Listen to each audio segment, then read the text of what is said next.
Good morning. Can I welcome everyone here today? We're absolutely delighted that our event, which really is about the celebration of women in business across the world, not just obviously in the areas that we're in today, has been chosen to wrap up this fantastic week of wonderful business events. So today is really, as I said, a celebration of women in business, and Monday the 8th is International Women's Day. So we're preempting that fantastic event a little bit today. And we have got the theme, the International Women's Day theme of Choose to Challenge. And challenge is so much a part of many of our lives, isn't it, as women? We have challenges every day. Whether they be work challenges, business challenges, domestic challenges, our lives tend to be full of them. So what we decided to do was take upon ourselves that theme, think of it in terms of the positive challenges as well as the negative challenges that help us to drive our businesses and, of course, our lives. So welcome everybody today. My name's Paula Grizzard. I have a business called She Business, which I'm the founder of. And our business focuses on supporting women from the startup stage to development and growth and eventually scaling their businesses. We've chosen a panel today of really high profile, fantastic business women who really have chosen to challenge in their particular fields and have such success that it's mind-blowing. Actually, it's quite humiliating. We kind of look at others and we kind of think that's where we want to be. And the women that we have on our panel are exactly that. We have our moderator today, who is Heather Waters. And in a moment, I'm going to ask Heather to talk to you. But firstly, I just wanted to say that NatWest Bank, which is where Heather is from, has really led the way in the UK in terms of women and entrepreneurship and providing a whole raft of measures which Heather will talk about. So we're very thrilled to have you as our moderator today. The format will be that we're going to firstly hear from Heather, then we're going to hear from each of our panel who will introduce themselves. I'll say something about that a little bit later. And then we're going to have a panel discussion, and we're really going to focus on the challenges and how we embrace them and how we really drive our businesses forward using that challenge, but also in the context of thinking globally. And this week has been all about how can we do that? How can we think more globally? And in particular, how can we work with India, and how can we work with and find the opportunities that will help us to scale our businesses in terms of the Indian market and vice versa. So let's start. We're going to start with Heather Waters from NatWest. Heather, as I say, has really heralded the work for the bank on women, and I'm going to ask her just to say a few words about what they're doing at the bank, and in particular she'll tell you, I think, about the Rose Review. Thank you, Paula, and it's so great to be here today, and thank you for your kind words. I just want to touch on the Rose Review, and hopefully most of you would have heard of this already, but it's a review that was put together and launched in March 2019 by Alison Rose, who's the Chief Exec of NatWest, and she did this at the request of the UK government. And it's a review that was set out to explain the disparity between men and women entrepreneurs when starting up and scaling businesses across the UK and the barriers that women were facing. And it then not only looked at the barriers that were there, but actually how can private and public sector together help women to overcome those identified barriers. And there was some really startling information came out from it. And I won't go through all of it because it's quite a big report, but a few of the things we came from. First of all, female entrepreneurs were actually underrepresented in really high value sectors such as manufacturing, financial services, IT, comms. So, why was that, and how can we encourage more women to go into them sectors? And if women could start and scale businesses at the same rate as men, there'd be a further £250 billion in the UK economy. Now, that's a startling number. And actually, how do we support more women to do that? Why is that the case? And the third one, which I think is one of the most startling ones, and it kind of resonates with the people in your panel today, is that the number one barrier for female entrepreneurs identified was actually funding, and the lack of knowledge, confidence, being perceived to be risk averse. Is that only 1% of UK venture funding goes into businesses with an all-female team, and that's severely limiting the ability to scale. So it was quite startling on those kind of figures, the sectors, and the opportunity if we could actually unlock that potential. So on the kind of what's happened since then, one of the things we wanted was some transparency to actually look at where is the funding going and who's actually doing the funding.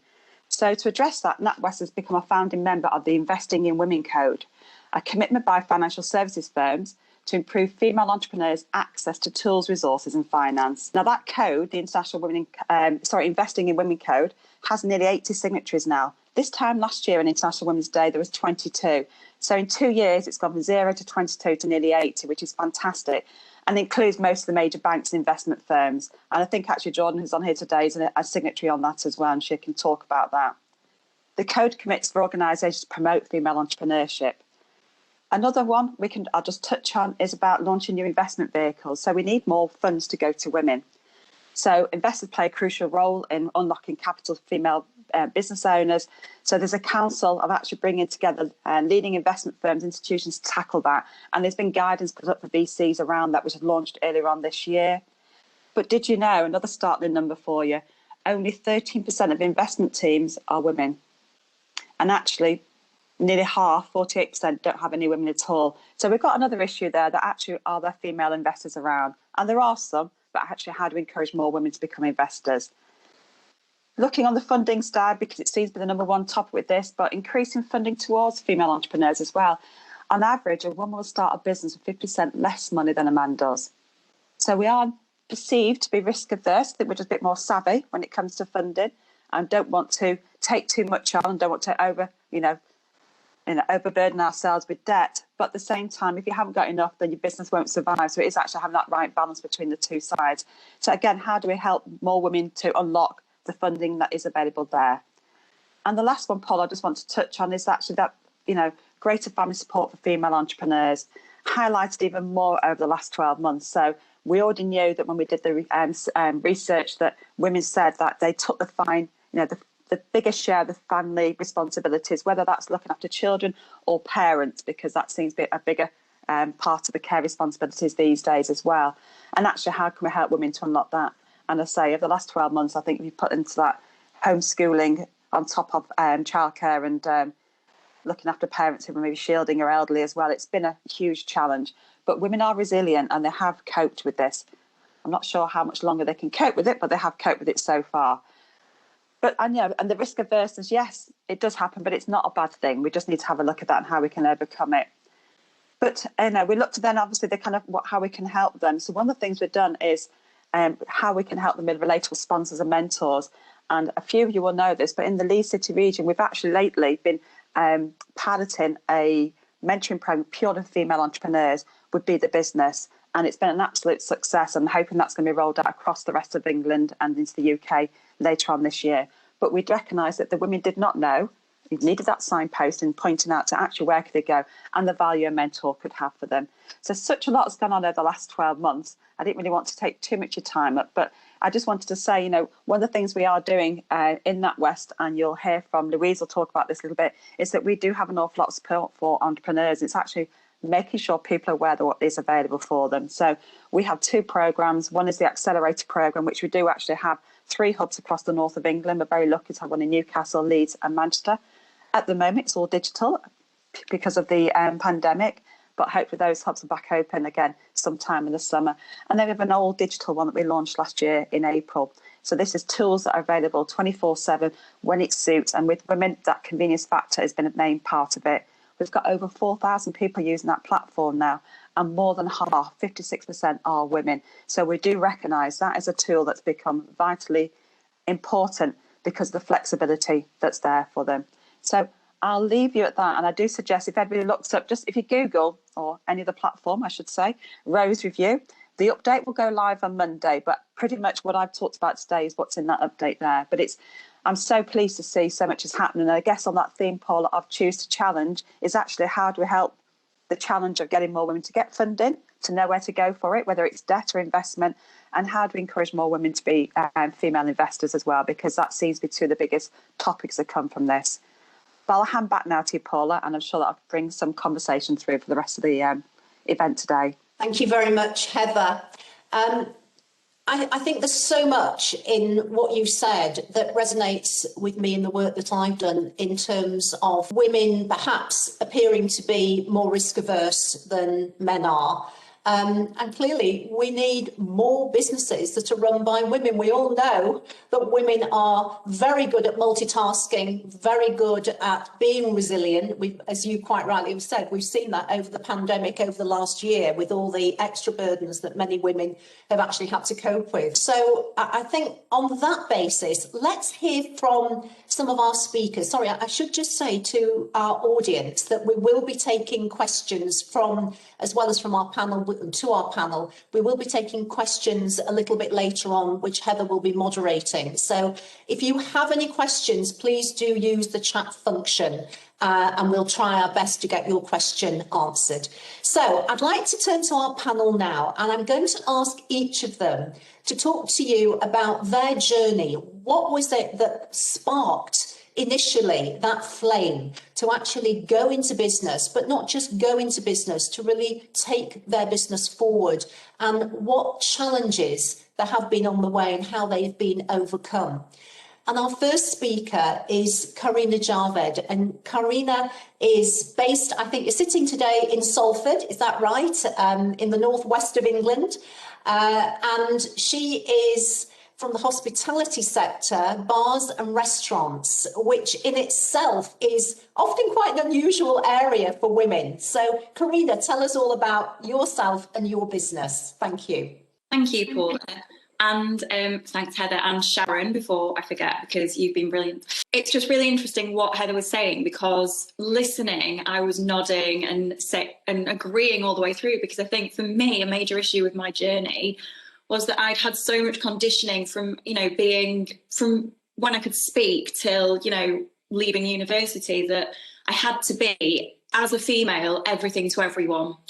And it was like, you can go to university, get an amazing job, be a mum, be a great wife, be this, be that, look after everybody, juggle everything, spin plates. And you can, and that's fine, and it's accepted. And I think now, later on, when I've been through, quite an up and down business experience, and I've had my first child, I've seen a different side to it. And now for me, it's very much about creating my boundaries, prioritizing, and not saying necessarily yes to absolutely everything, or expecting absolutely everything from myself. So I think it's really interesting listening to what the Rose Review has come back with. It's not necessarily surprising, but it really resonates with me. So to take you back a little bit to the beginning of my journey, I went down the traditional route. I went to school, was very academic, went to university, left and did a postgrad in broadcast journalism, and actually worked as a journalist.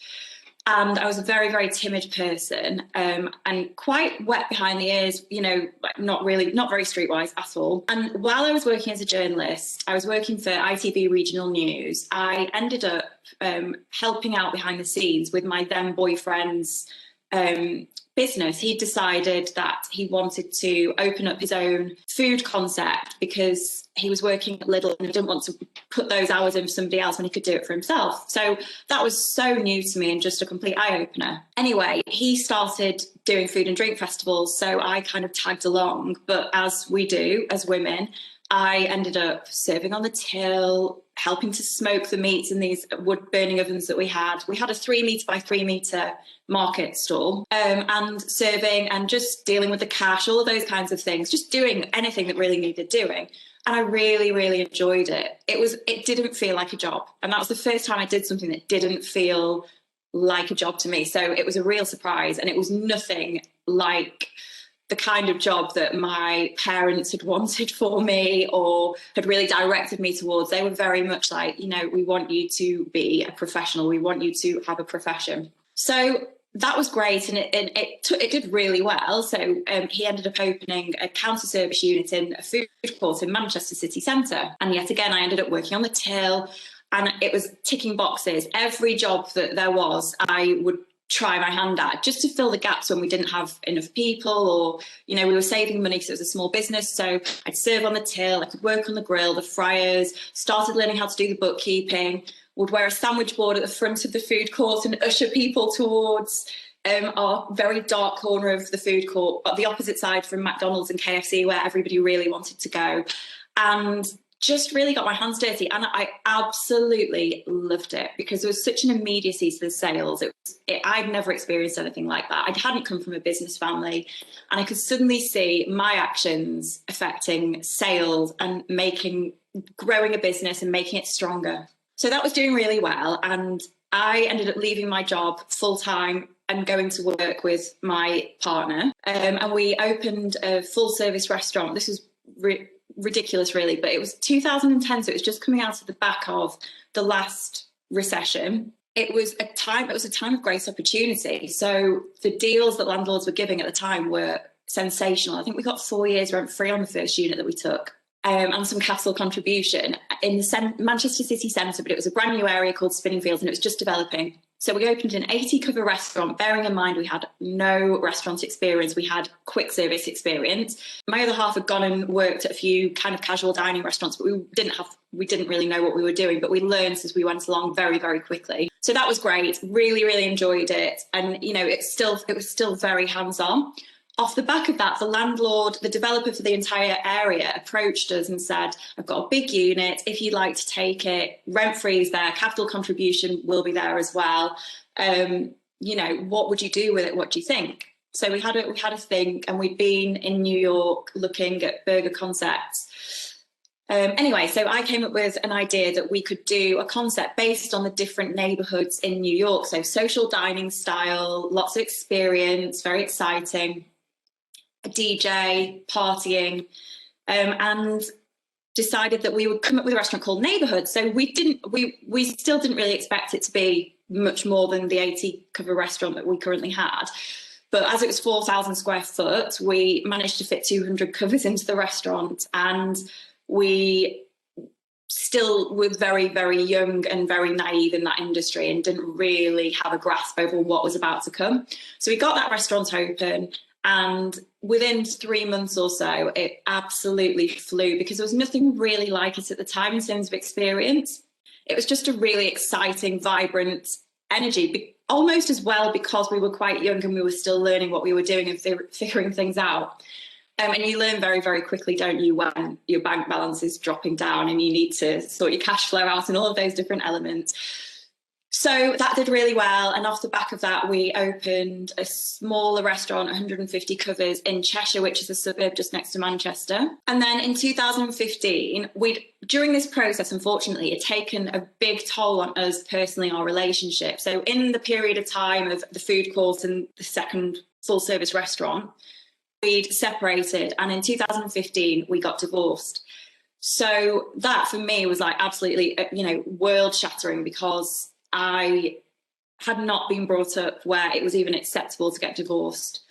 But that happened. And suddenly the one thing that I'd used to really hold on to as a crutch and to focus on, which was work, and I absolutely loved my job at the restaurant, I loved every part of it, was gone.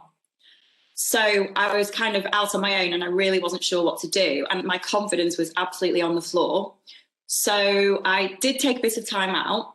And I went and spoke to people, and I got offered a lot of jobs doing roles which I felt, especially now looking back, it was quite patronising. There was definitely, in hospitality, it's very male dominated. So there was men offering me maybe a marketing manager role, or, to go in and basically work on their business. But I knew that I had the experience in operations and, the finance side of things as well as the marketing. So I did get some mentoring from a man who had a big chain of restaurants, and he kind of just said to me, you've got to pull your socks up and just remember, you do not do this enough, but confidence is the most attractive quality in the corporate world. So be confident in what you're doing. So I took a deep breath. I mean, it lasted for a long time, but from October 2015, from getting divorced, to August 2016, I came up with a concept for a new restaurant, which was kind of a move on from what we'd done. It was a lot more experiential, and it was aimed at women for the first time. All the other restaurants had been aimed at men, and that was something you'd see consistently through hospitality. So it was aimed at women, and everything was created to be an experience that somebody my age, like me, would enjoy. And I just hadn't seen anything like it before. I'd seen little bits, which I pulled together, but it felt very, very new. So in August 2016, we opened that restaurant, which is now open and operating, called Menagerie. And we'd really kind of thrown out the rule book, me and a couple of people that I was working with, we'd thrown out the rule book in terms of how it worked, because we'd got a 7,000 square foot unit and we'd taken the space and we hadn't used it just to cram tables and chairs in, because traditionally with hospitality, you would use every single inch of space to make money. So you think tables and chairs, seated diners, that's where you're going to make money. But I really wanted it to be a creative, free-flowing space and somewhere people could be imaginative and have fun.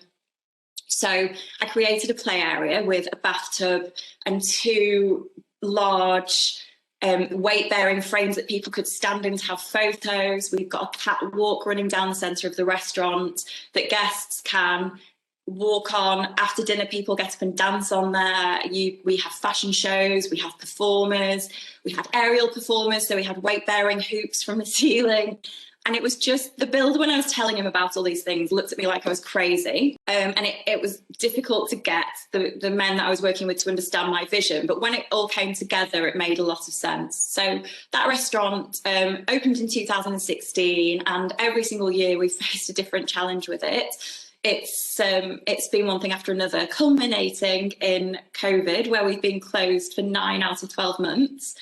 But as I was saying to somebody the other day, I feel like as much as it's hard, it's really hard, and a lot of restaurants have closed down, and there's a lot of accrued debt, a heck of a lot of accrued debt. I also think it's a great time for opportunity, and it really reminds me of my early days, first entering this industry as a female, when it was a time to strike and to find new units and new avenues to go down and new ways to do things, to be creative. So my kind of take on things now very much is that there is room for us to grow and to develop, but it's all going to be about creativity and leading the way and not just relying on what we know, because we are in a new world now. That's how it feels to me. So I'm quite excited for the future with it all, and I'm sure there will always be challenges, but I think now personally that's just something that I take as part of my job, along with having a 1-year-old who doesn't sleep very well. Karina, thank you very much indeed. Sorry, there was a slight delay there. I don't know exactly what happened, but there was. Thank you so much. I think for me, what came out of that was not just your resilience, which was a no-brainer, but the fact that you had all these amazing ideas almost ahead of your time in terms of the whole idea of the experience and the focus on women, and what you went to New York and brought back and made your own. I think is really fantastic, and I know that you have won awards, and you have celebrities that visit your restaurant as well. So that in itself is a fantastic achievement. I really applaud you. I know you've got to go now. For anybody who has questions directly for Karina, sadly she has to leave us, but we'll keep the chats. If you put your questions in the chat to Karina, and we will make sure she gets them, and I hope this is all right with you, Karina, and sends a response to you after today. So you will be able to have your questions. But thank you so much for sharing. That was really brilliant. And so we're going to move on now to Jordan. And Jordan Dargue is, I should say, we're all based in different parts of the country, which is great, because part of the whole idea of this week is to look across the 3 regions across the north of England, the Northern Powerhouse regions, and obviously India. So I should say I'm sitting in Leeds in Yorkshire. Jordan is in the northeast of England, and hopefully she'll say a little bit more about that. Karina's based in Salford near Manchester in the northwest of England. We'll probably say a little bit about where we are and how that influences what we do as well. But Jordan's background is very fascinating, because she is one of not a big number of women who is involved in investment, that big area that Heather highlighted, that sadly women don't always get a slice of for a whole range of different reasons. But that is her area, as well as growing businesses and lots of opportunities, thinking about location where you are, hopefully, in terms of what's been announced in our recent budget this week. So I'm not going to say any more than that. Jordan, over to you. Tell us about your story, please. Lovely. Thank you very much, Paula. And good morning, everybody. As Paula mentioned, my name's Jordan Dargue. And yes, I'm based up in the Northeast at the moment. So just in terms of obviously my background and my story, I actually have been brought up in the world of entrepreneurialism. My parents are entrepreneurs, and I very quickly knew what the first thing when I landed myself in university was doing fashion marketing, and very quickly decided university wasn't right for me. I really wanted to make money. You know, I was bored learning. I was bored reading books and textbooks, and I just wanted to make money. To my dad's absolute, he was terrified because he put me through private education, and he was absolutely terrified at the fact that I'd made this huge decision to leave university within a week. So I left university and I decided to get myself a job in a design-based company who would design interiors. I went in there doing very admin basic role, and again within a week I was asking for a promotion. And you know, that's just me all over. I'm always striving for the next thing. So roll on a few years, I found myself in an amazing corporate organisation, who was basically, I was heading up their talent part of the organisation, but very quickly they saw that I would also add value in terms of working with some of the global organisations as a client relationship manager. I was invited into the senior management team, and I worked with brands including British Airways, Home Group, big corporates. And I absolutely loved it and learned so much about how they were developing their software-based product. So that gave me a real insight into tech. One of the things I noticed when I was in this role is actually there was no females coming through the channels in terms of actually taking on tech-based roles. And my talent background was leading me to believe that, you know, if we're not educating females at a school level all the way through to college and university, how are we going to actually close the disparities between women actually in the workplace, but women in technology was a real important factor for me. So I actually led an initiative with this organisation to drive women into tech and worked very closely with local universities up in the Northeast to do so. And it was great because what we found ourselves was we actually reached 40% of our business was actually ended up being women, tech developers, program managers, you know, all the way from senior managers all the way through to administrators. And I was over the moon that we'd managed to achieve that, you know, that incremental step in actually bringing more women into a tech-based business. When I was in that business, I still had itchy feet, and it was like, you know, I'm you know, I've got a great role here, but indeed I wanted to be my own boss. That was really what I wanted to do. So I decided to set up Dargue Associates. Dargue Associates is business growth consultancy, but specialising in talent. And I found a real niche in the market in terms of, yes, there's lots of recruiters out there, but I found that the very, very early stage companies who maybe didn't have budgets, who really didn't know what to do when they were recruiting, needed support. And that's what Dargue Associates was. It was born and bred to help early stage organisations to find the right talent to help their business grow. But what was underpinning that was the fact that I wanted to support female entrepreneurs. And I really wanted to ensure that they got the best talent in their organisations and the best support to help them grow significantly. So this business took off the ground straight away. And I was introduced to an organisation who said, could you come along and do some work for us? We're a venture capital based company. Could you come along and do some consultancy work with us and help us and bring the right talent in? And really, you know, they liked my approach to wanting to support women in business. And they said, could you bring an element to that into our organisation as a venture capital based company? So I went there as a consultant, and within 3 months, they offered me a director-based position. And literally it was, you know, it ticked every box for me. I absolutely loved it. And I loved the fact that I was stepping into the world of investment, something I'd never done before. And again, that's just typical me. I jump in with both feet and I just get on with it, because I just think, well, if I'm going to fail, I'm going to fail. But actually, you know, I won't fail, because I'll make sure I don't fail. And that's my personality all over. I'm a bit of a fighter.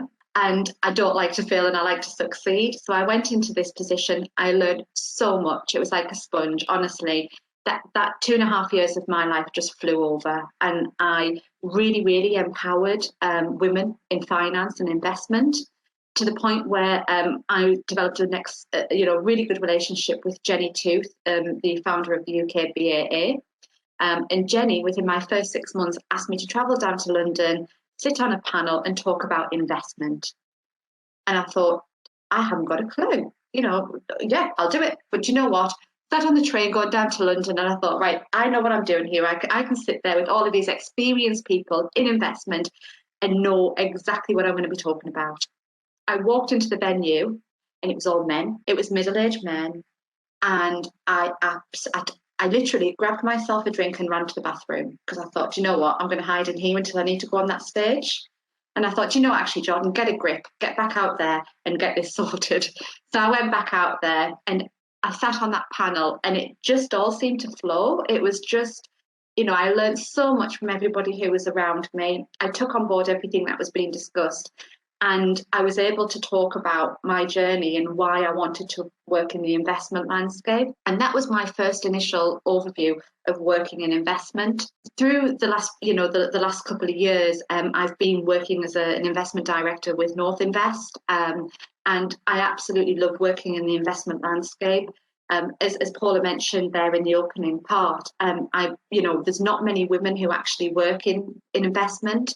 And I always think we've got to strive over and above to really put ourselves out there. And for me, the biggest reason why I wanted to work in investment was actually to help and support female entrepreneurs access the finance that they need. Throughout this journey to actually learn more about investment, I thought to myself, how can I really delve deep and learn very, very quickly what investment is about? So I actually started investing, and it was very, very small ticket sizes to start with. And I thought the only way to learn is to actually do it yourself.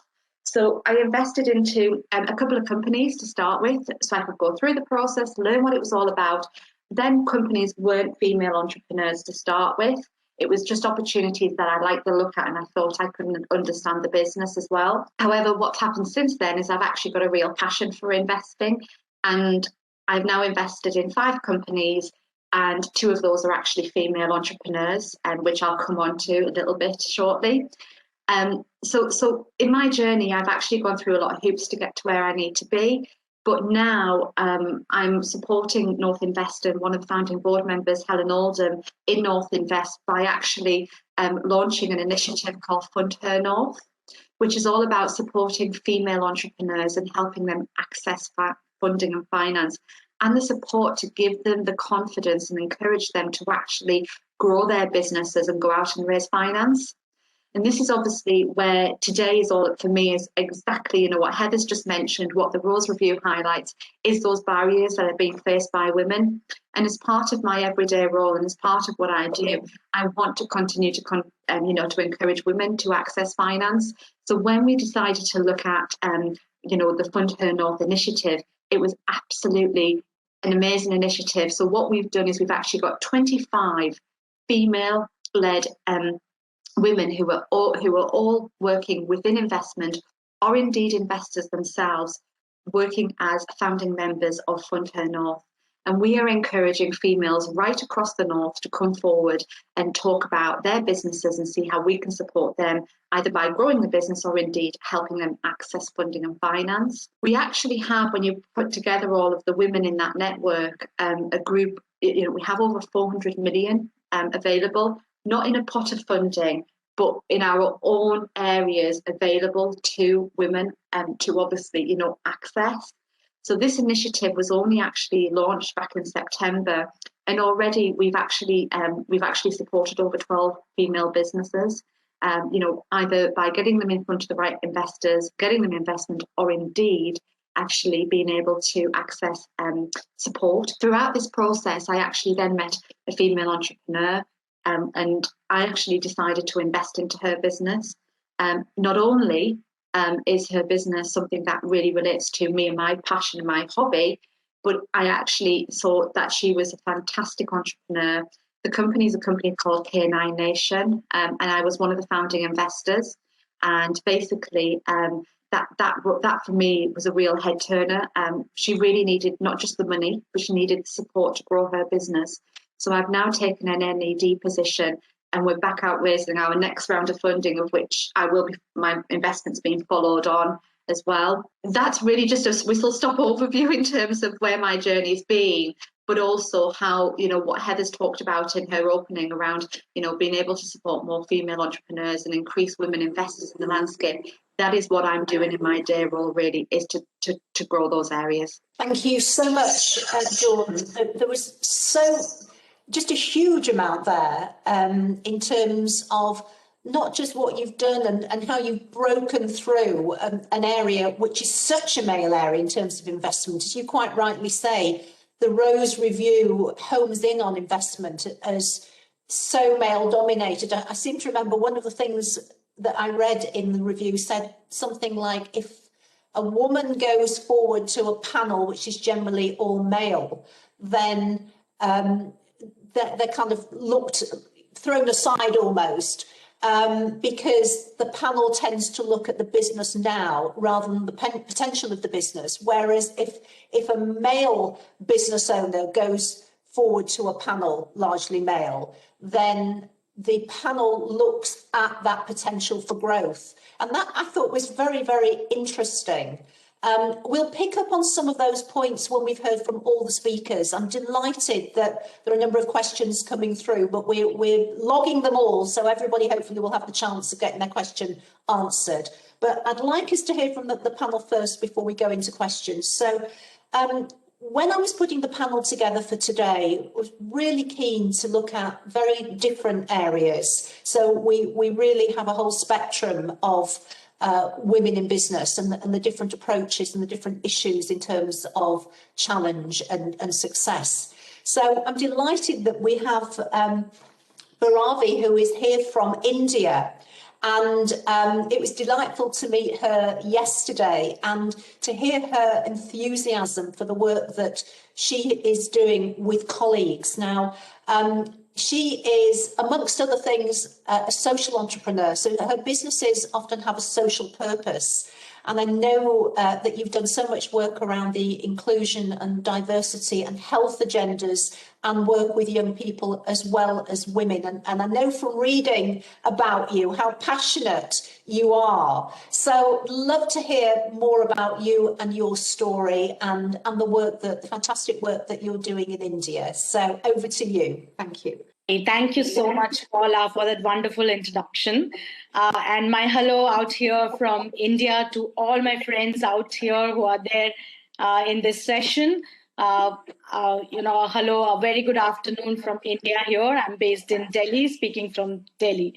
So just to give you my introduction, I'm a mother of two wonderful daughters who are teenagers and preteen, with a passion and desire to bring change in the lives of the people that I meet.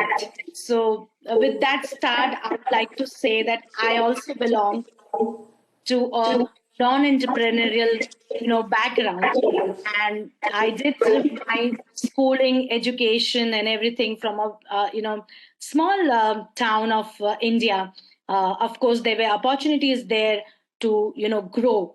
That was what we had seen from our childhood days. But my education kind of, brought me into the area where we see a lot of developmental changes happening right at the grassroots. So, early on, I knew that I had that spark in me to influence people. And I wanted to use those skills of mine to bring change in the lives of people. After my post-graduation, when I started working into the development field, I could see that when I used to meet people and I used to, talk to them, there was a lot of, change and inspiration that I could bring on. And just to share one story around that was that when I was working in the, rural areas of India, at that point of time, some 20 years back, girls were also into early marriages. And, education was one thing which was, not supported by the family. And through our interventions, we were able to kind of, continue the girls' education of few girls who were supposed to go beyond their, +2 education at that point of time. And it was such an exhilarating, achievement for me at that young age of mine. And that's when I decided that, I would like to bring change in the lives of people. And thus, I'm here being a change maker. So, bringing change in people. So early marriages, girls' education, women's empowerment and gender issues have always been close to my heart. And, through my areas of experience, I have seen diverse facets of women.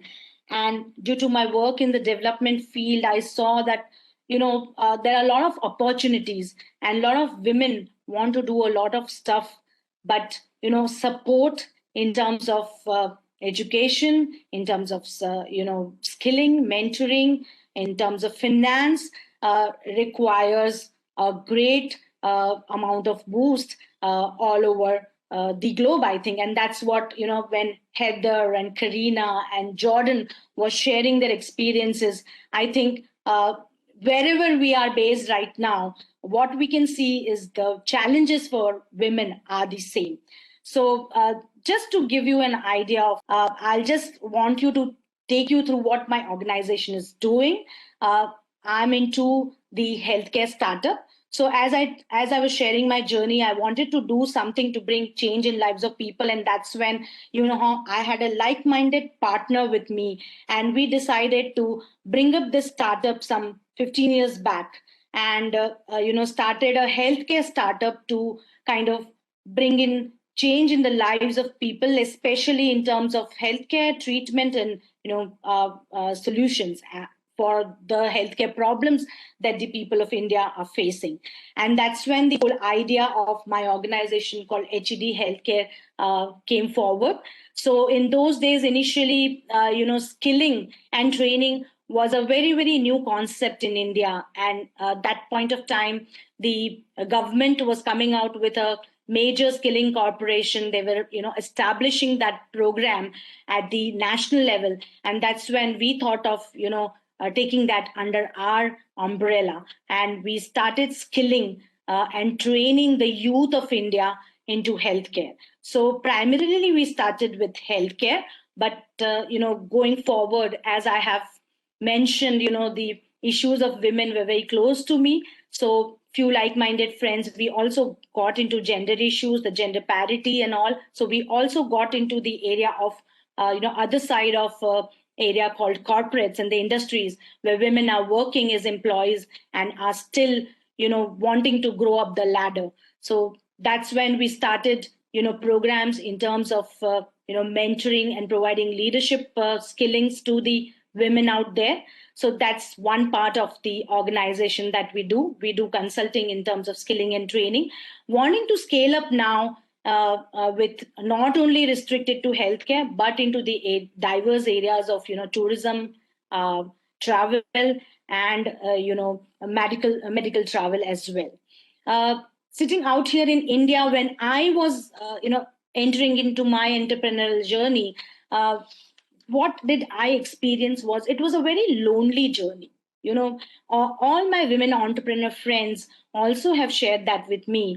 And, we require a lot of support when we are going through those ups and downs during those times when we are trying to kind of, navigate our ship in that entire, ocean. So the first and foremost thing that struck to me was that someone somewhere, if someone can give me information as to how I can, kind of get into the compliances of being an entrepreneur. How can I register my organization and all those things? So, starting my startup, I decided that I'm going to support people who require help in building the business cases, drawing a roadmap for the expansion, the scaling up and sustainability. And, with our expertise into government licensing, we thought that we'll kind of, extend help to people who require, help into government licensing as well. Along with that, my background being working into the development field, we've always thought of, programs and projects being sustainable. So whatever projects so far that I have been involved with, I've always kept in mind the sustainability factor. And that's where now we are also into providing sustainable solutions. Along with that, we also do product distribution, right from consumer to healthcare products. And this is across geographies. And we also want to get into the delivery of healthcare experience. We want to give people the best of the best healthcare experience that they can have out here sitting in India. So that is what we do out here in terms of the organization that I'm running. And as Paula mentioned, we have a wide range of areas that we want to work in, but especially women entrepreneurs. And last year we had a interesting program wherein we supported women entrepreneurs who are into socially impacting programs. So there were many first-time women entrepreneurs who had their own social enterprises, working in the field of livelihoods, working in the field of STEM, technology and digital education, working in the field of art and culture. And, all of them came into one umbrella, and we, along with one of the skill development corporation, provided a 6-month-long support to them in terms of incubation, in terms of learning sessions, and in terms of mentoring. So, through those experiences, I feel that, women, if given a lot of support, in terms of mentoring, in terms of funding, in terms of resources, in terms of market access, they can do wonders. And as our, data in India suggests that, if we get women entrepreneurs into the area of, scaling up their businesses, the 18% contribution is what women can make into the GDP of India. So we can see the impact that the women entrepreneurs can bring. So I would like to, end my introduction out here, extend my help out there to everyone who want to come to India and be into the area of women's entrepreneurship. We are there to support. Thank you so much. Thank you so much. I think that was inspirational. It really was. And I would love to take up your invitation. And I know that Sharon is hoping to take a trade mission out. I think 2022 is going to be the growth year, isn't it? Everybody's saying, we were talking yesterday and saying next year is going to be, this year is just going to be post-pandemic, the kind of trying to get back on track year. But next year is going to be the year for growth. So if we can come, that would be wonderful. And one of the things that would be fantastic from today would be to create a kind of community where we can share and have lessons and ultimately do business together. So I think that would be a fantastic outcome from today.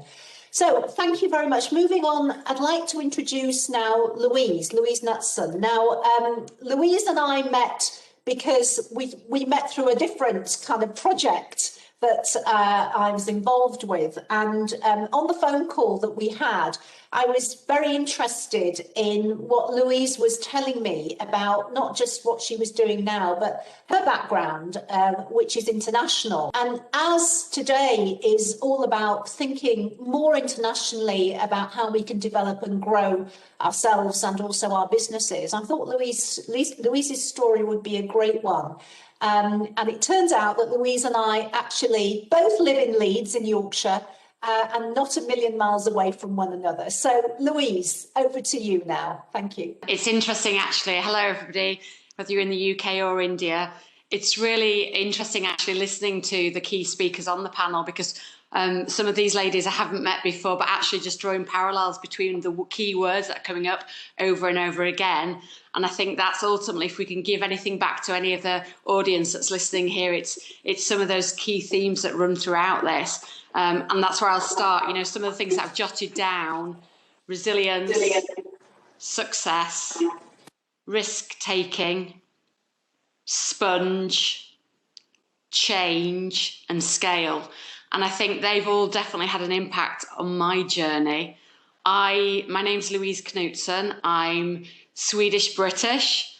I have an Italian husband and bicultural, 4 children under the age of 10, and I run my own business. So I think there's lots of starting points to my journey. Matches Talent is a recruitment firm, and I say recruitment because, again, having worked in different cultures and countries, I know that there's different terminologies. We're known as headhunters, we're known as recruiters, we're known as exec search, but generally what we are is we deal with people. And whilst technology has had a massive impact on my journey, we ultimately are a people business, and as women, we have a major journey of our own of that. So to take you back to the beginnings, really, Matches Talent, I founded it 3 years ago, having had an international career in the corporate world, which is very much, at my level, it was a male world because I started that journey in Japan, in Tokyo. And when my journey, I joined a British firm and I knew nothing about recruitment. But for me, it was about, okay, I knew I wanted to be involved in business. And I was fighting tooth or nail to be in the sales and marketing world and consumer with the fashion clients. But did I get to go there? No, I got landed in technology. So that's where my journey started, working in a multicultural environment in the slap bang of Tokyo, dealing with IT. And I think that's also where this journey has parallels again with India, because at that point I was thrown into all different global businesses, including some Indian businesses that were operating in Tokyo at the time. So quite quickly was I not only just dealing with the Japanese culture, which was very different to the British culture and to the Swedish culture and the Indian culture. So it's an amalgamation of cultures that has always had an interest for me, and that probably stems from me being, I like to think, bicultural, as well as speaking a number of languages. So it's really important to understand that we're all different and how that all amalgamates to one. And that's where my journey started. I think if you fast forward where I am now, I spent 7 years in Japan, and in that role, I had a global role. So I was working with businesses, helping them across continents and countries, making sure that people work together, identifying talent and understanding people's cultural needs and organisational cultural needs. If I think how that journey progressed, I had 5 years out where I had children. So I took the break in business that some women really want to have, and then some struggle to come back to work after that break. But when I came back to the UK, and I'd had my 3rd child at that point, I was really keen to enter business again, but I didn't quite know how. And because I'd worked in the corporate global world, I had corporates wanting me to rejoin, but I was being capped to a regional role, which for me felt small because I'd had such a broad remit in dealing with different countries and cultures. So I decided at that point to join a boutique search firm, which was in Leeds, because they wanted me to have global reach and they wanted me for my skill set. So that for me worked. So I went against the grain, then I left the corporate world, and suddenly I was in a small boutique firm in Leeds to pad out their retail sector. So I was finally back in the kind of the sexier clothing, retail, fashion world that I wanted to be in, and said, paused goodbye to the technology world. And actually that's where things really started to develop, because I was very successful in a short space of time with this boutique search firm. I fell pregnant with child number 4, which is like, okay, what do we do now? It's all full pelt. I've got a career going again, and I've got young children, but I want to do this. And that's how things progressed again, because whilst I was on maternity leave with my 4th child, I thought, well, hang on a minute.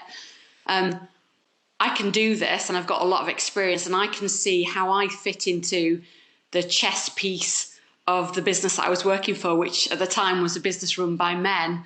And similar to what Karina said, and I think Jordan too, I'd had all these experiences where I was in male-dominated environments that I'd kind of conquered and been disruptive to. And I thought, well, actually, it's now or never to set up my own business. So I returned after maternity leave for 3 months. And at that point, I thought, now's the time. And I decided I'm going to found Matches Talent. And that was 3 years ago. And then a whole different journey started because Matches Talent was born.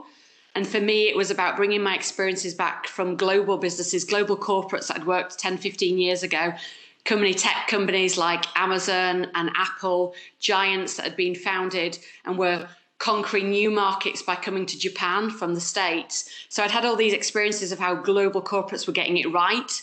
And I'd come back to the UK, which was a saturated recruitment market, and thinking, well, hang on, there's so many recruitment firms here, but none of them are doing it right. None of them are really paying attention to the people and the cultures and being ahead of the change. They were all generally run by men that were operating in really traditional ways of doing business. And for me, it was about, okay, well, how do we flip this? Because this isn't sustainable. We talk about businesses and customer journeys. And many of my clients that I was working with at the time were saying, okay, well, we're all about the customer journey now. Marketing is a new function that's really pushed through from the traditional sales method of becoming a CEO. We were seeing the changes of individuals' career paths coming from different functionalities. And that to me was exciting. And I thought, if we're going to have a search firm or a recruitment firm, we need to echo the same journey. We need to have parallels in terms of customer service and journey. And that's when Matches Talent was born. And initially, it was just me. And I thought, this is great. I'm going to have a lifestyle business because I've got young children.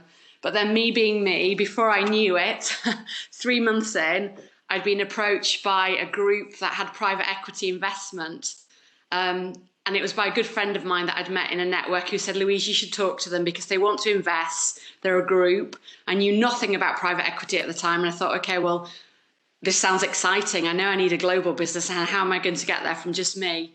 So 3 months into that, I suddenly was part of a private equity shared group. And it was funny because when I started that journey and I was pitching a bit like Jordan earlier when she was frightened in a panel or thinking, okay, I want to run out the room, the caveat at the time was they said to me, well, you need a business partner. And I said, well, I don't have a business partner. And they said to me, surely you know somebody. I said, well, I do, but they're all international. Nobody's in the UK.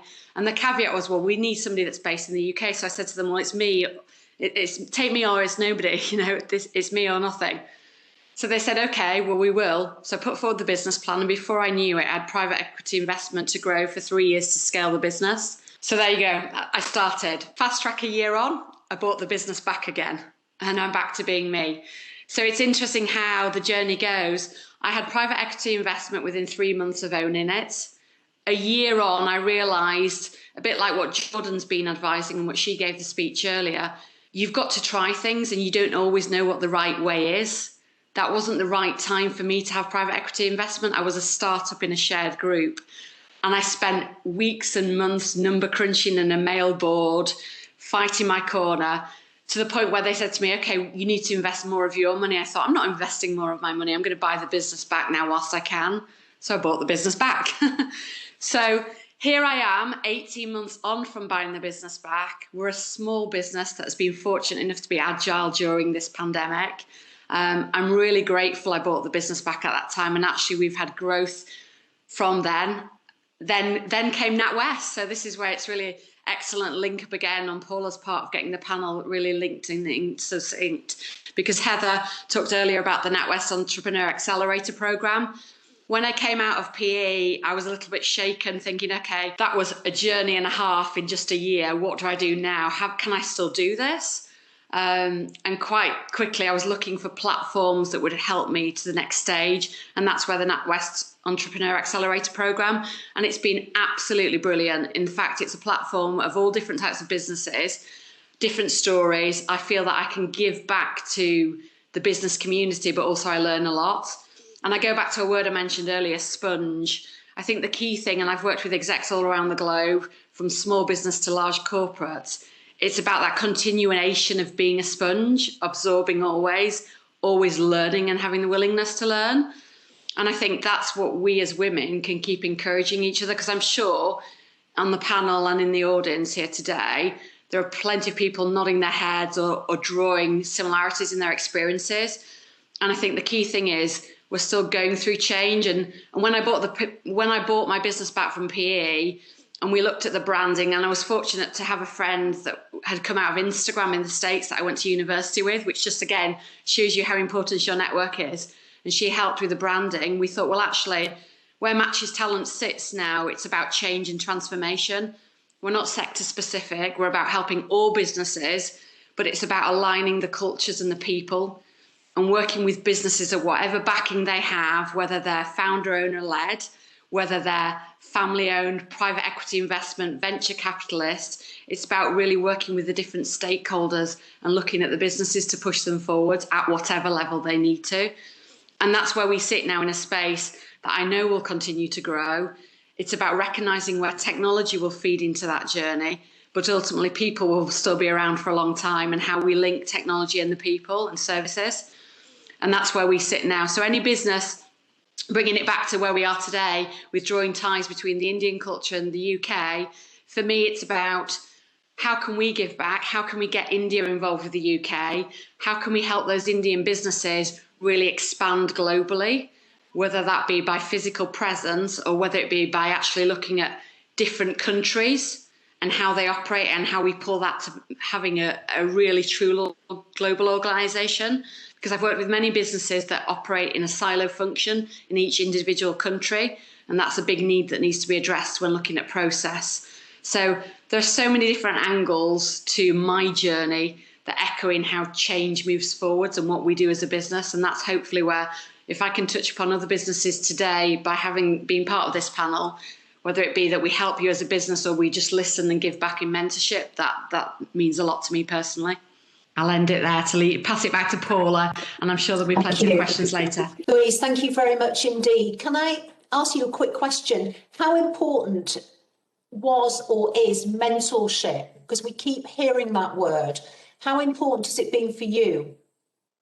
I think it's really important, because I think people don't fully understand what mentorship is until they start that journey.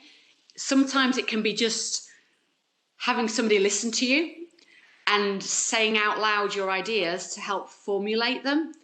And I know that with the NatWest programme, that's been one of the key things for me.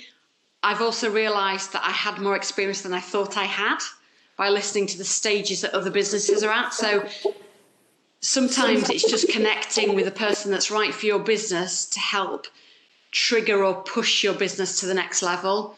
And hey, I'm still on that journey, you know, I'm still learning, we're still growing. So I think it is really important. And I think more people that can reach out and have help and support by having mentors, both men and women, because let's not forget, whilst we're talking about Women's International Day, there's still a lot of very successful businessmen out there that want to see women succeed in business. So it's not that it's only about the women. I've worked with some of my really, admired successful counterparts in the States and in Asia are men, and I get on really well with them, and they're great, peers. And I think you have to draw on each other for that experience as well. Thank you very much. Now, thank you very much, panel. Some very, very interesting points that came out of that. And in addition to the points that Louise just mentioned, some of the things I've taken from what I've heard is the interesting points that Karina made about almost being ahead of the curve, which of course is important for all businesses, but being ahead of the curve. And I think the point that we find ourselves at right now in terms of the reopening of global economies in relation to the pandemic means that we do have to think ahead. We do have to look at the opportunities that are going to be there and to try and be ahead of the curve. Not easy, but I think it's something that's very, very important. I think what was said about entrepreneurship is lonely. I think, Bhairavi, you said that, and I think that is very true.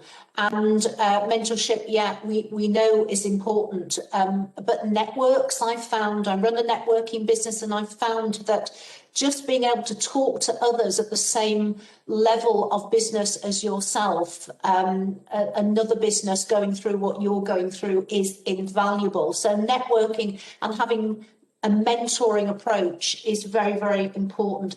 And as Louise said, I mean, my mentors have actually, in the main, been men, and we need men as part of our conversation. That's really critical. So we can't forget that. And taking risks.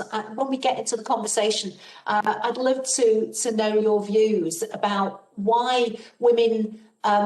Some women like yourselves are really driving forward and are aware of risks, but nevertheless will go for it. Whereas so many other women that I know are much more risk averse. Is that something around women, or is that just something about people more generally? We'll talk about some of those things in a minute, but firstly, I'm aware that Jordan, you need to leave us in 15 minutes. So I really want the questions, because we've got quite a few questions, Heather, that are addressed to you. So can we grab you now and have some of those questions particularly addressed to you? And then we can bring in everybody else as well, but particularly grab you before you go. So Heather, have you got some of the questions that are particularly for Jordan? I'm just looking at the chat now.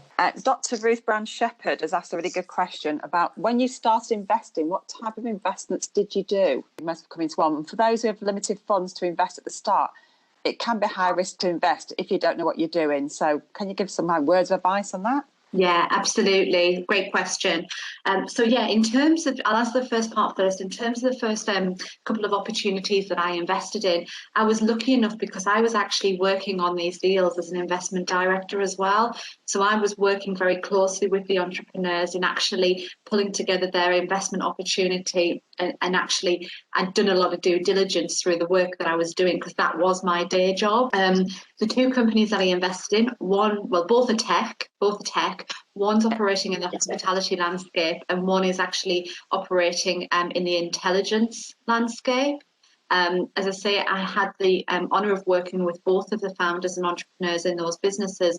So I really got to understand what their business was about, the opportunity that the business had, and also a lot about the team as well. Obviously, coming from the talent side of the industry, for me, one of the main reasons why I invest is because of the team, ultimately, in the market opportunity. That's what it tends to boil down for me. In terms of obviously the fact that, yes, investing is very, very risky. I am somebody who does take risks. That's just my personality. My first two investments, I didn't put a lot of cash in. I put the amount of money in that I could afford at that time, just to see how it played out. And touch wood, my investment is still safe, and them companies are growing. But for me, it was about how do I learn quickly what this is all about. And in addition, I wanted to change that curve that we're talking about here, because typically investors all came from backgrounds where they'd grown and scaled companies and would exit a company with millions of pounds. I wanted to do it differently, and I wanted to show people that you can do it if you've got a little bit of additional capital sat there. You're making a good income, and you've got savings. Then I wanted to show people that you can invest at any level. It's not just for people who want to invest millions of pounds. You can invest as little as a couple of £1,000 in deals, even smaller if you look at crowdfunding sites. And I just really wanted to make that difference, and that's really why I felt at that point I was starting to see a lot more women coming towards me, wanting to know why I was doing it as well, and that's really why I decided to really drive that agenda, because if I can do it, anybody can do it. I think actually Jordan and I, we both met, well, we didn't meet, we were both at an event with UK Business Angels, Jenny Tooth, a couple of years ago, and one of the things that came out from that was actually how many women were investors, and we didn't know actually all the women who were invested in the room until they put their hand up. But as little as £5,000, because you can go in as a group, can't you, as a team? So it's something that you can go in at a very lower level, just to kind of put your toe in the water almost, isn't it? And actually go on that journey and work with people who may be a bit more experienced around this. But we do want more female investors, don't we? Because we want women who understand women. Not saying men don't all the time, but we just need to promote to get more women in there. We do. It's brilliant. So one of the questions that also come to you is how do you help those businesses scale? Is it something you do, or are you working with other people who help them do that? So I wear a number of different hats. So when it comes down to my Dargue Associates business, I tend to do that working with them as an advisor, basically, and because my skills do cut across. Obviously, we didn't have loads of time to go into everything earlier, but my skills do cut across, obviously, the fact that I understand technology, I understand commercialization, I understand how to grow a business through marketing, sales, and through people.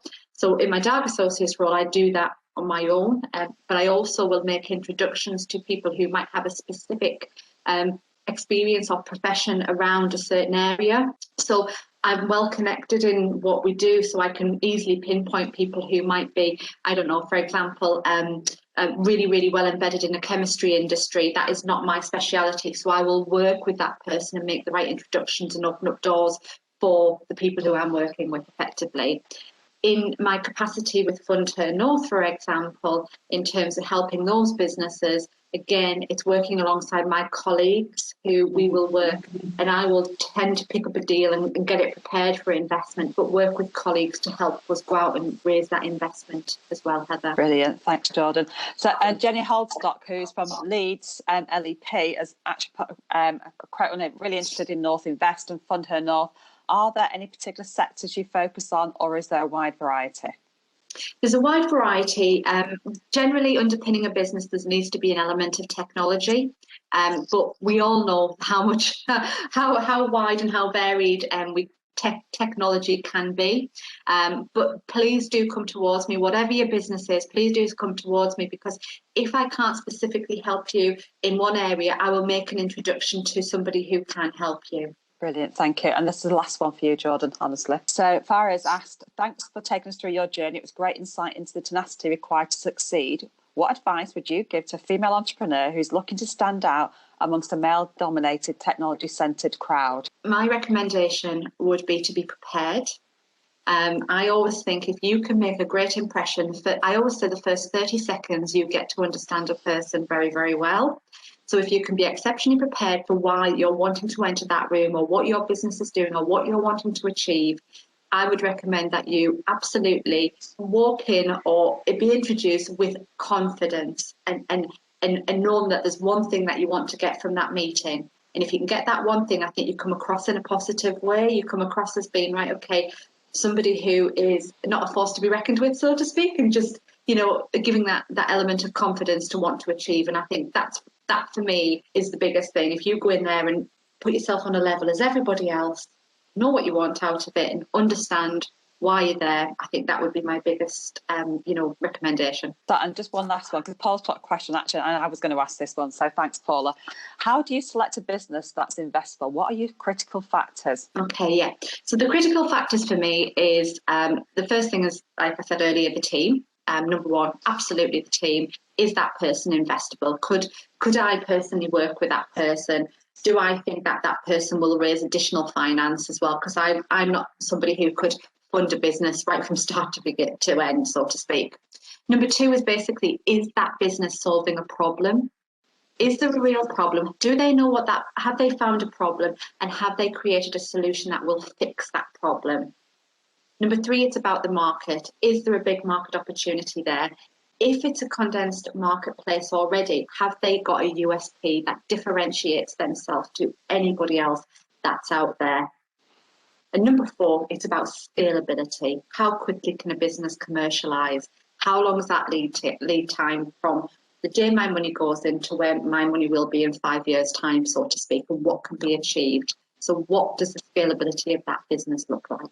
And I think that, for me, in a nutshell, there's lots of many different arms to it, but they're the main criteria for me personally as to how, is a business investable. Thank you so much, Jordan. That's really interesting. And I guess actually you've said things that are possible we've all heard before, but it just has to go back to those details of like the team, the market, and the opportunity, isn't it?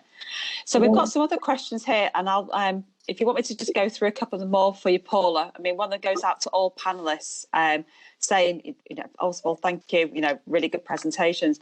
As a young woman who wants it all, a thriving business in technology and a family with a good work-life balance, which neither aspect is neglected. I think, Louise, you kind of maybe can answer this one first.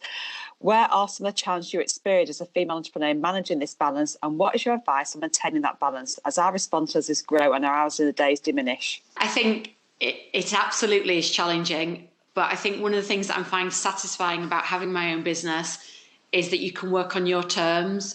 And although at the beginning you struggle with those boundaries, and even more so now after having come out of lockdown with children at home and homeschooling, you make it work.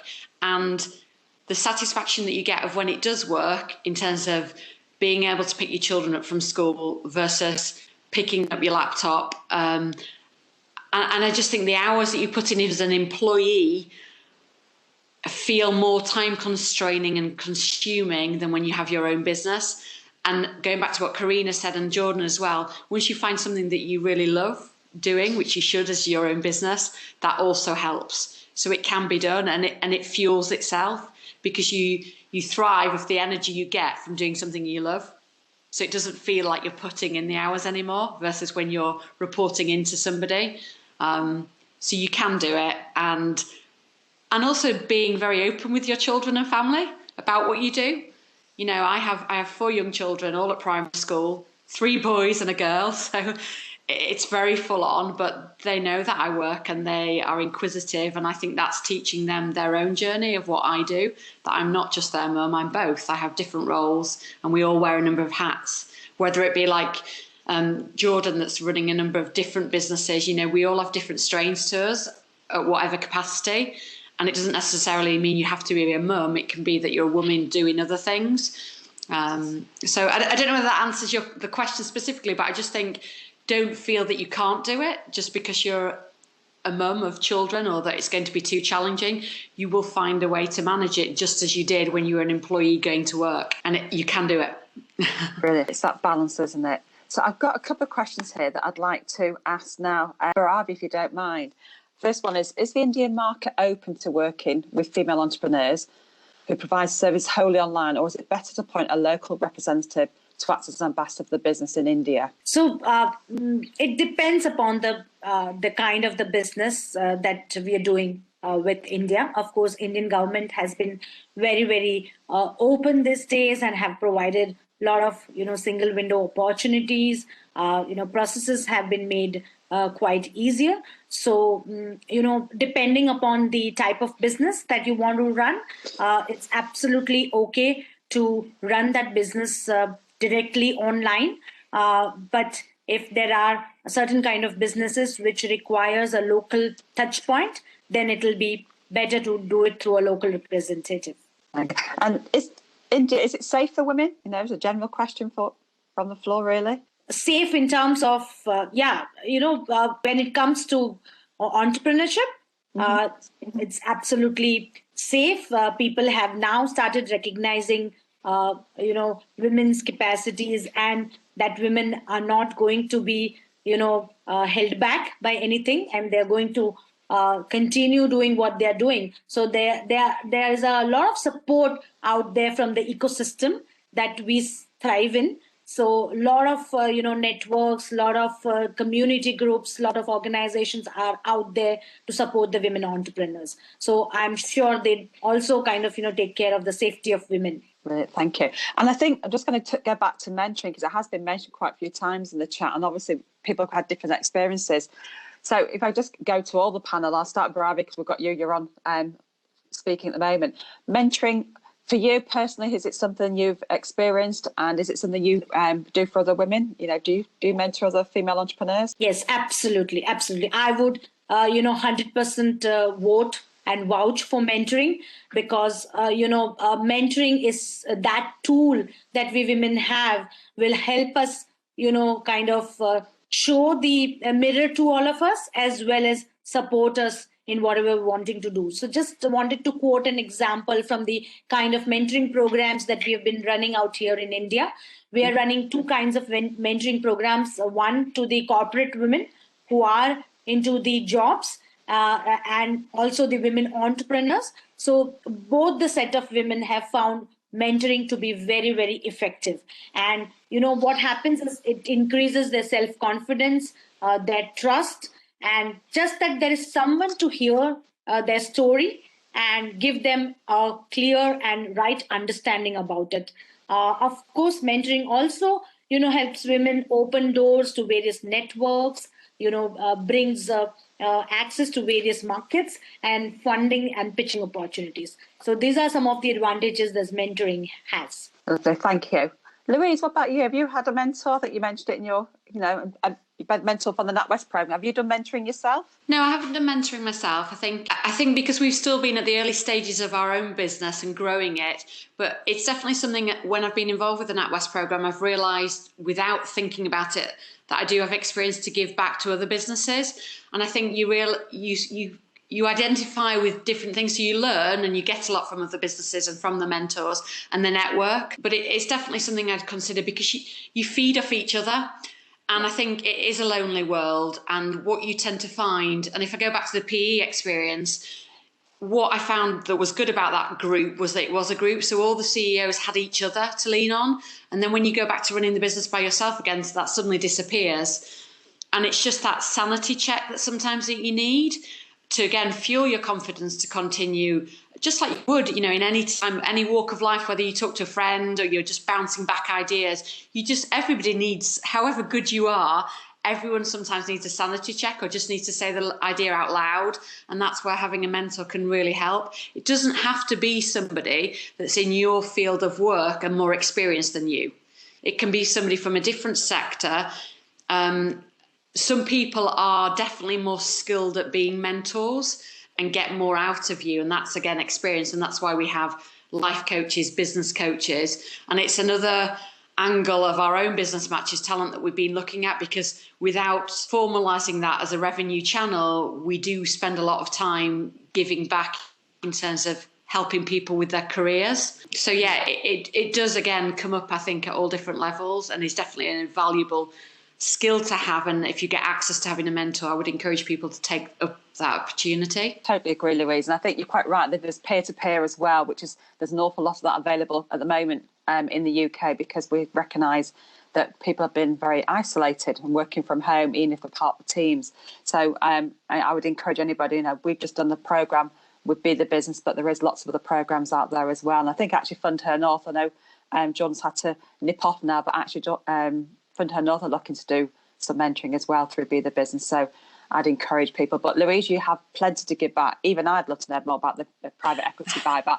I've never heard of that one before. I've never come across a woman who's done that. So that's another story for another day. But thank you. It's valuable insight for other people, just so to know that they're not alone at those times when you go through those journeys. And Paula, I mean, you and I actually, we was on a platform together when I was talking about mentoring a few weeks ago. I mean, is this something that you've seen that's being used more often now from the women you're supporting? Yes, I mean, I think mentoring really is an invaluable tool, because we talked earlier about it being lonely out there. It's lonely for a whole range of different reasons. And I think if you've got a mentor, you can actually spill the beans with them. Sometimes it's not easy to talk to a partner at home. There might be lots going on at home, and it might not be equally the right thing to do in terms of talking about issues with friends or family. They may just not understand. But if you can talk to another business person who will provide, I experienced somebody who was not a designated mentor for me, was somebody who was a boss, but his whole style was a mentoring approach. And he would say to me, Paula, you apply for that job. It's absolutely right. This was before I set up in business. Apply for that job. It's absolutely right for you. And I would go, oh no, it's too big for me. I'm not ready for that job yet. And it was through that person saying, yes, you can, and just reminding me of the achievements that I had and the skills I had, which really got me on my first rung of the ladder in the corporate world, which then led to my setting up in business much later. But it's somebody there for you who basically it has no agenda, I think, other than your own well-being, and can see you through a lens that you don't necessarily see yourself through, that I think is so important about mentoring. And I think the other thing is, my experience also tells me that at different times of my life, I have needed a different kind of mentor, because our lives change, don't they? I think as women, stuff stuff seems to happen. Our roads are not always straight. They seem to be quite curved as women sometimes. So I just think at different times you do need a different mentor. And the other thing is, you know, if you have a mentor, it doesn't always work. They might not have the right cultural values or ethics that you have. And so it's important to have somebody who is the right fit. And it's not necessarily, if you're choosing a mentor, it's not always that person that is the right person. So it's tricky. It's not always straightforward. But I think if you've got a good potential mentor, then it is worth an awful lot. It's worth its weight in gold. Absolutely, totally agree. I mean, I think, you know, going back to the rose review and some of the conversation we've had today on the choose to challenge. I mean, I think there's so many kind of topics on, you know, Louise's story of, you know, going into private equity and buying her business back, you know, amazing. And, you know, how you did that is a topic other people, because, you know, women want to learn from each other and actually challenge each other to be big and be brave at times. I think, you know, from the investment side, encouraging more women to become investors, and how Jordan talks about how little money you need to become part of it and go into a syndicate. Don't try and do this on your own. And there's lots and lots of support out there. Fund Her North will obviously, you know, supporting more women, and we want more women to get invested in, but also be investors at the same time. So, you know, if it's a bravery thing, which maybe the challenge will be, is actually having that confidence to go and do some of these things, then it really is, you know, take the opportunities, but knowing there's a great community out there who are willing to support you and actually have got your back. So if you need any help or any support or, you know, signposting, then please do reach out, because there's a wealth of support out there at this moment in time. You know, never been a greater time than to be, you know, to be brave and actually, you know, take your challenge forward. But I'll hand back to you now, Paula. Thank you. So I think that we've had some great questions there. I think what would be really interesting is if we've got a little bit of time left, and we could do a little bit of networking in breakout rooms. So what I'm thinking is maybe we have 2 breakout rooms just for half an hour. And then, or maybe even, what time is it now? Yes, till about 11 o'clock. And then we'll come back and then we will wrap up with the next steps. Because as I said at the outset, we're very keen that we grow from this event today and keep in touch and look at ways of working together. So if we have 2 groups, Faria, I know you're going to be arranging this for us, two breakout groups.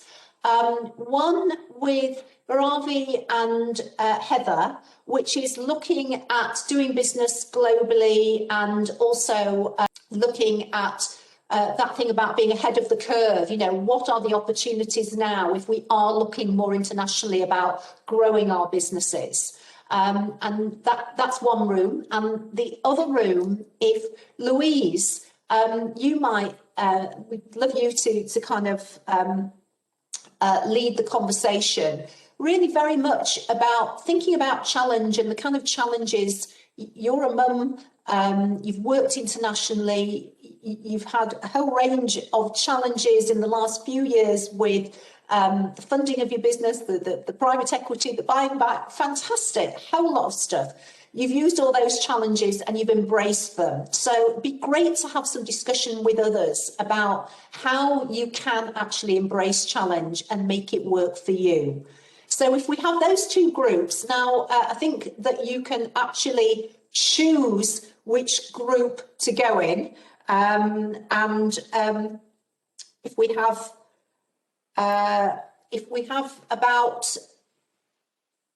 20 minutes. We're all back now, Bhairavi. We're all in the middle room now. Yeah, I think everyone's back. I hope we found that useful.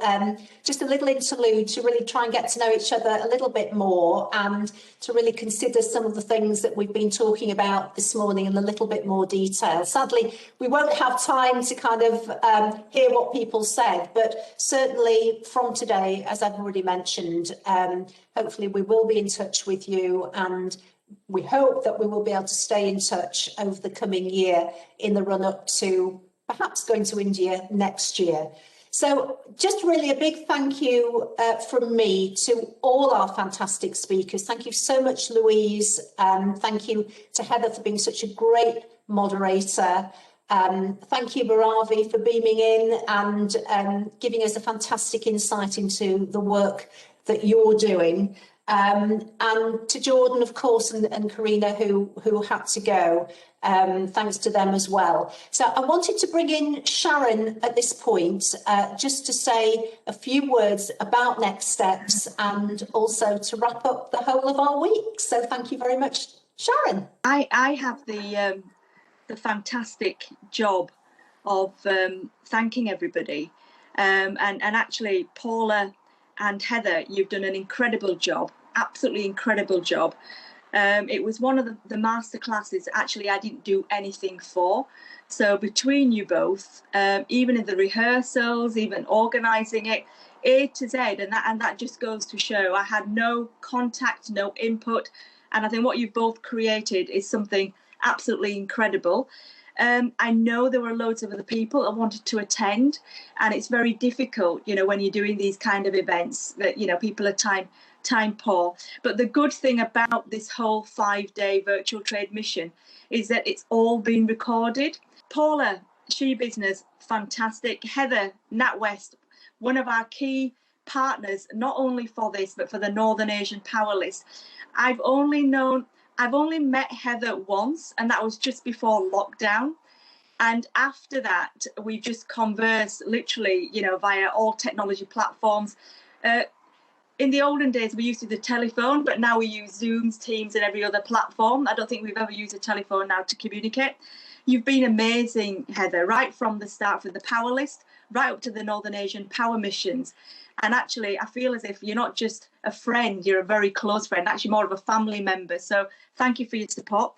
Karina's gone and Jordan have gone. I mean, Karina, she's one of our Northern Asian Power List winners, Women in Business.